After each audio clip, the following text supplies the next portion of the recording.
উজানের ঢল ও প্রবল বৃষ্টিতে নদ নদীর পানি বৃদ্ধির পাশাপাশি উত্তর ও মধ্যাঞ্চলের বিভিন্ন জেলায় বাড়ছে ভাঙন। দফায় দফায় বন্যার সাথে নদী ভাঙনে দুর্বিষহ জীবন যাপন করছেন রংপুরের 3 উপজেলার তিস্তাপাড়ের চর এবং নিম্নাঞ্চলের হাজারো মানুষ।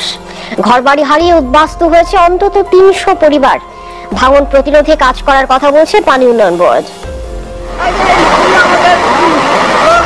দফায় দফায় বন্যার ধকল না কাটতেই টানা বৃষ্টিতে উজানের ঢল, সাথে আছে তীব্র ভাঙন। দিশেহারা রংপুরের তিস্তাপাড়ের মানুষ।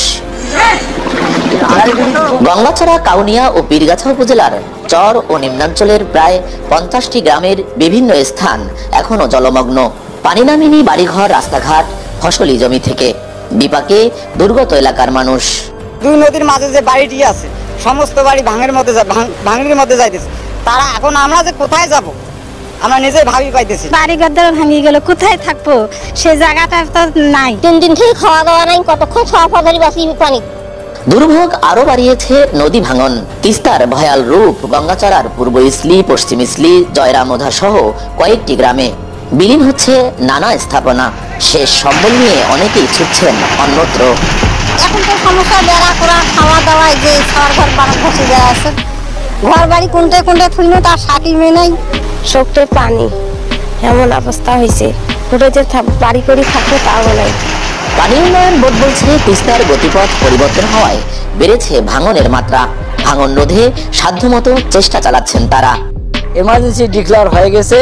এটার উপর 200-250 কেজি ওজনের জিও ব্যাগ 5000টি, আর সিনথেটিক ব্যাগ 8000 পরিমাণ এখানে ডাম্পিং করা হচ্ছে। মাত্র ঘন্টাখানেকের ব্যবধানে দপ্তরের পূর্বাভাস অনুযায়ী আজ থেকে বৃষ্টি আরো বাড়তে পারে। আগামী কয়েকদিন টানা চলবে এই বৃষ্টিপাত। এমনকি সমগ্র জুলাই মাস জুড়ে অব্যাহত থাকতে পারে এই বৃষ্টিপাত।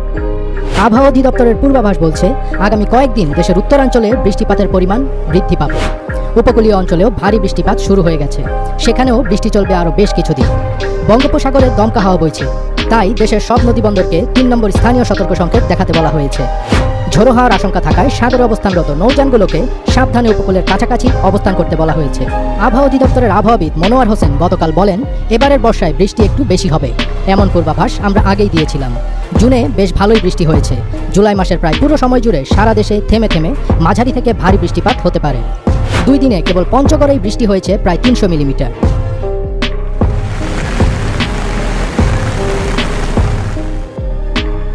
গতকাল রোববার রাজধানীতে মাঝারি বৃষ্টি ঝরেছে। এতে শহরের বিভিন্ন স্থানে পানি জমে থাকতে দেখা গেছে। বেলা 3টা পর্যন্ত শহরে মোট 43 মিলিমিটার বৃষ্টি ঝরেছে। সকাল থেকে আকাশ ছিল মেঘলা। বেশিরভাগ সময় রাজধানীতে রোদের দেখা পাওয়া যায়নি।